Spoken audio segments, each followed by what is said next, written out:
গভীর রাতে একটা ফোন আসলো। আমি ঘুমের মধ্যেই ফোনটা রিসিভ করে কানের কাছে নিলাম। ওপাশ থেকে একটা মেয়ে বলল, সরি, যা হবার তা হয়েছে, আমরা আবার নতুন করে জীবন শুরু করি। আমি তোমাকে ছাড়া একটুও ভালো নেই, আমরা আবার এক হই। আমি বললাম, কে বলছেন? পাল্টা প্রশ্ন করে বলল, আপনি কে, আর ফোনের মালিক কোথায়?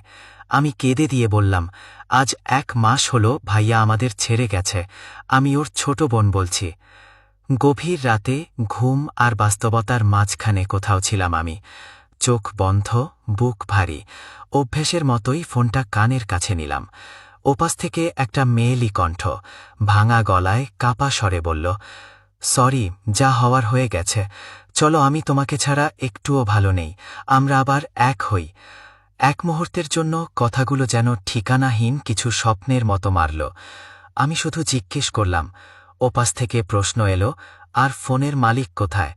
আর তখন আমার ভেতরের সব শক্তি ভেঙে চুরমার হয়ে গেল। গলা আটকে এলো, চোখ ভিজে উঠল, কান্নাটা আর চেপে রাখা গেল না। আমি কাঁদতে কাঁদতেই বললাম, আজ 1 মাস হলো ভাইয়া আমাদের ছেড়ে চলে গেছে, আমি ওর ছোট বোন বলছি। ফোনের ওপাশে নিস্তব্ধতা, কোনো শব্দ নেই, কোনো প্রশ্ন নেই, শুধু ভয়ানক এক শূন্যতা। যে মানুষটার জন্য কেউ আজ ফিরে আসতে চাইছে, সে মানুষটা আজ মাটির নিচে। যে ভালোবাসা বাঁচানো যেত, তা ভুল বোঝাবুঝিতে মারা গেছে, আর মানুষটা মারা গেছে ভাগ্যের নিষ্ঠুরতায়। এই পৃথিবী বড় অদ্ভুত ভাই, এখানে কেউ দেরিতে বোঝে, আর কেউ বুঝতেই পারে না। ভালোবাসা আসে তখন যখন মানুষটা আর নেই। ক্ষমা চাওয়া আসে তখন যখন শোনার মতো কান আর অবশিষ্ট থাকে না। ভাইয়া, তুমি কি শুনতে পাচ্ছ?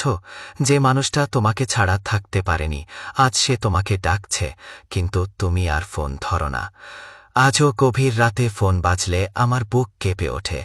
মনে হয় এই বুঝি কেউ আবার বলবে, সরি, ফিরে আসতে চাই।